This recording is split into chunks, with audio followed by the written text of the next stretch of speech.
जय हिंद, नमस्कार, स्वागत आप सभी का साइको क्लासेस बाय आशीष सर यूट्यूब चैनल पर। कैसे आप सब। आज की वीडियो में हम अपना थिंकिंग का टॉपिक कवर करेंगे। ये हमारा पार्ट 2 है।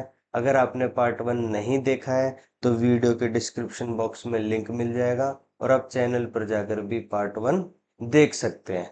पार्ट 2 हम अपना शुरू करें उससे पहले हम एक 2 मिनट्स का क्विक रिकैप लेते हैं कि हमने पार्ट 1 में क्या पढ़ा था।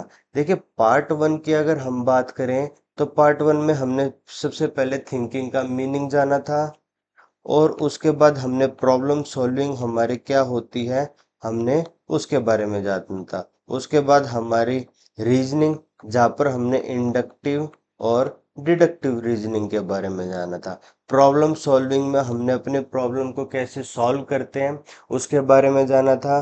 प्रॉब्लम सॉल्विंग के बैरियर्स क्या होते हैं उसके बारे में जाना था। थिंकिंग के हमारे दो जो हमारे मेन फंडामेंटल्स होते हैं, हमने उसके बारे में जाना था। एक तो हमारा होता हमारा इमेजिनेशंस और ये तो हमारा होता है फर्स्ट इमेजिनेशंस। दूसरा होता हमारा एक्सपीरियंस या फिर हम उनको बोल सकते हैं हमारे एक्सपीरियंस, अनुभव। उसके बाद प्रॉब्लम सॉल्विंग में हमारे जो बैरियर्स थे, हमने बैरियर्स में पढ़ा था कि हमारा बैरियर होता है हमारे जो पास्ट के एक्सपीरियंस होते हैं और सेकंड हमारा बैरियर होता है कि हमारे अंदर मोटिवेशन की कमी आ जाती है, यानी कि लैक ऑफ मोटिवेशन। ये हमारा सेकंड है। रीजनिंग में हमने इंडक्टिव और डिडक्टिव के बारे में जाना था, जहाँ पर हम जो हमारी इंडक्टिव रीजनिंग है उसमें हम S2 G जाते थे और डिडक्टिव में हम G2 S जाते थे। ये हमारा पार्ट 1 में हमने पढ़ा था। पार्ट 2 की अगर हम बात करें तो पार्ट 2 में हम सबसे पहले पढ़ेंगे क्रिएटिव थिंकिंग के बारे में कि क्रिएटिव थिंकिंग क्या होती है। देखिए, किसी भी चीज को सोचने का एक नया नजरिया हमारा क्रिएटिव थिंकिंग कहता है, यानी कि हम कुछ अलग तरीके से, नए तरीके से सोचते हैं तो वो हमारा क्रिएटिव थिंकिंग आ जाता है। एक पुराने पैटर्न को ब्रेक करना, जो पुराने तरीके होते हैं उनको ब्रेक करना और कुछ नया अपनी लर्निंग में, कुछ नए तरीके से अगर हम किसी चीज को सोचते हैं तो वो हमारा क्रिएटिव थिंकिंग कहलाता है, सृजनात्मक चिंतन कहलाता है। उसमें हम कोई भी रचना, जैसे आप मूवी देखते हैं तो मूवी में क्रिएटिव थिंकिंग का यूज होता है क्योंकि वो पहले से ही कोई मान्यता या पहले से ही किसी ने नहीं देखी होती। एक डायरेक्टर की सोच होती है, एक राइटर की सोच होती है, क्रिएटिव थिंकिंग होती है जिससे वो अपना कहानी लिख देता है। डायरेक्टर उस कहानी को पर्दे पर उतारता है, कहाँ पर कट लगाना है, कहाँ पर एक्शन लगाना है, वो सभी अपनी क्रिएटिव थिंकिंग के अकॉर्डिंग सोचता है। यहाँ तक बात समझ में आई। इसमें हमारे पेंटर्स भी शामिल होते हैं जो पेंटिंग करते हैं। इसमें हमारे जो बुक्स लिखते हैं वो भी शामिल होते हैं, जो गाना गाते हैं, गीत लिखते हैं वो भी शामिल होते हैं। इसमें हमारे जितने भी इंजीनियर्स होते हैं वो शामिल होते हैं। तो क्रिएटिव थिंकिंग में हम कुछ नया, कुछ अलग सोचते हैं। अब जितने भी राइटर्स होते हैं जो नोवेल उपन्यास लिखते हैं वो पहले से कुछ नहीं लिखते हैं, ये पहले से कहीं पर नहीं पढ़े, वो अपनी सोच को अपने सोचते हैं और अपनी सोच को इतना डेवलप कर लेते हैं कि वो कुछ ना कुछ नया नया नया नया सोचते रहते हैं।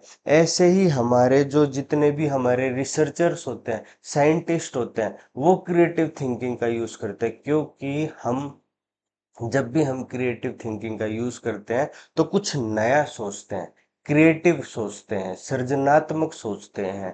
ये जो हमारे सृजनात्मक क्रिएटिव थिंकिंग है, इसका जो कॉन्सेप्ट है वो ई पॉल टोरेंस ने दिया है। और ई पॉल टोरेंस कहते हैं कि कुछ नया जो सोचना हमारा क्रिएटिव थिंकिंग कहलाता है। और नया हम जब सोचते हैं तो उसके साथ साथ हम अपने पुराने जितने भी पैटर्न्स होते हैं उनको हम अपना पीछे छोड़ देते हैं। जैसे कि एक एक राइटर है, वो अपना एक नॉवल लिखता है, तो जब वो नया नॉवल लिखना शुरू करता है तो जो उसके पुराने नॉवल है, उसके जो पैटर्न्स है वो छोड़ देता है ताकि कुछ नया क्रिएटिव लिख सकें।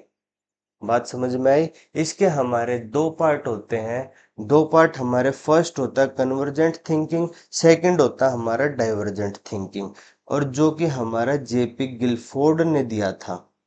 हमारा जो सृजनात्मक चिंतन के जो टाइप्स हैं, क्रिएटिव थिंकिंग के जो टाइप्स हैं, वो हमारा जेपी गिलफोर्ड ने दिए थे।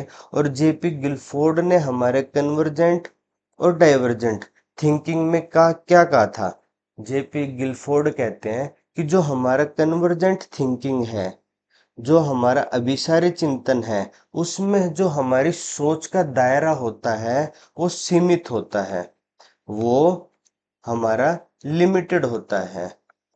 इसमें हम क्या करते हैं, इसमें हम रीजनिंग करते हैं, इसमें हम रीजनिंग करते हैं, इसमें हम रीजनिंग के साथ साथ हम बहुत सारी जो हमारी जो प्रॉब्लम्स हैं उनके बहुत सारे सॉल्यूशंस निकालते हैं। सॉल्यूशंस निकालने के बाद हम उन सॉल्यूशंस में से एक बेस्ट सॉल्यूशन चुनते हैं।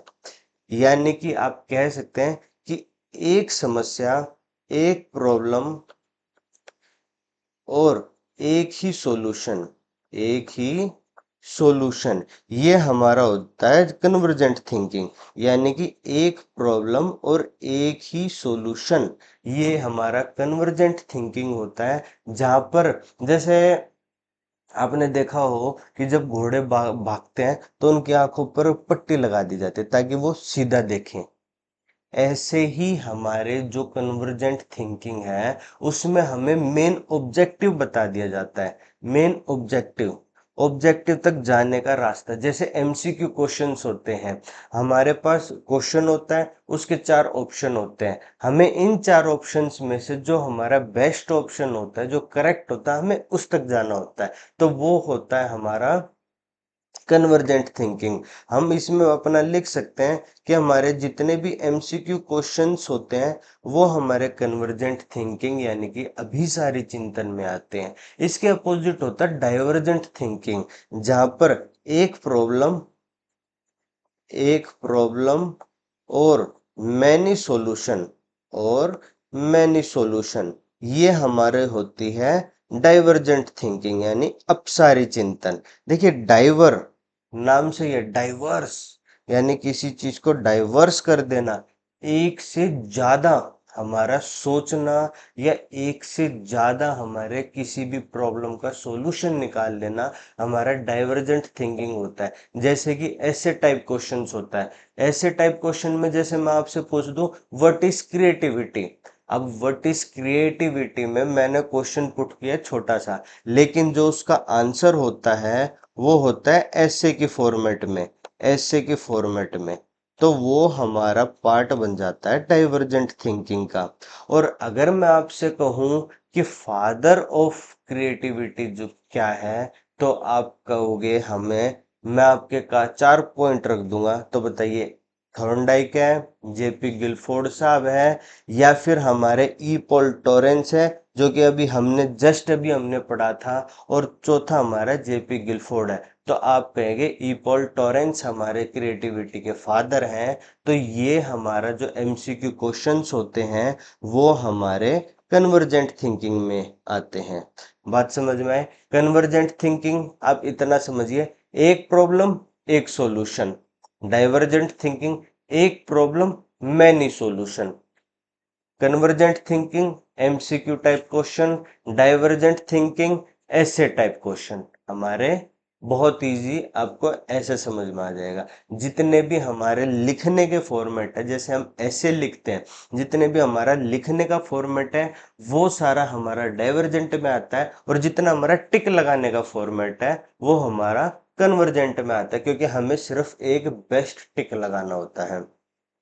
जैसे हम यहाँ समझ सकते हैं कि कन्वर्जेंट थिंकिंग में हमने बहुत सारे रास्ते निकाले, लेकिन हम उन बहुत सारे रास्तों में से एक जो हमारा बेस्ट रास्ता है, जो हमारा बेस्ट रास्ता है, वो हम ढूंढते हैं। यानी कि find the single most correct solution, जो हमारा बेस्ट रास्ता है हम उसको ढूंढते हैं। वहीं इसके अपोजिट हमारा हो जाता है डाइवर्जेंट थिंकिंग। डाइवर्जेंट थिंकिंग हमारा क्या कहता है कि मैनी प्रॉब्लम्स या फिर प्रॉब्लम्स और मैनी सॉल्यूशंस, ये हमारा हो जाता है डाइवर्जेंट थिंकिंग। यानी कि find as many solutions as possible, यानी कि जितना पॉसिबल हो पाए हमें उतने क्वेश्चंस के आंसर या उतने सॉल्यूशंस ढूंढते हैं, मल्टीपल सॉल्यूशंस हम ढूंढते हैं। जैसे कि हम एक रास्ता अगर मैं बताऊं कि भाई हमें घर की किचन तक जाना है, तो एक ही रास्ता, हम सीधा चले जाएंगे इस टाइम पे जहां मैं बैठा हूँ। लेकिन अगर मैं कह दूं कि हमें यहाँ से दिल्ली में लाल किला वहां जाना है, तो मैं बहुत सारे रास्ते बता सकता हूँ। यानी कि बहुत मैनी सॉल्यूशंस डाइवर्जेंट और सिर्फ वन सॉल्यूशन हमारा कन्वर्जेंट। बात समझ में आई? हमारा क्रिएटिव जो थिंकिंग है वो टॉपिक हमारा यहाँ पर खत्म होता है, थिंकिंग टॉपिक हमारा यहाँ पर खत्म होता है। अगर वीडियो पसंद आई है तो उसे लाइक शेयर सब्सक्राइब कीजिएगा, चैनल को सब्सक्राइब कीजिएगा। कोई डाउट हो तो नीचे कमेंट सेक्शन में जरूर पूछेगा। मैं मिलता हूँ आपसे अगली वीडियो में, तब तक के लिए बाय बाय, टेक केयर, जय हिंद।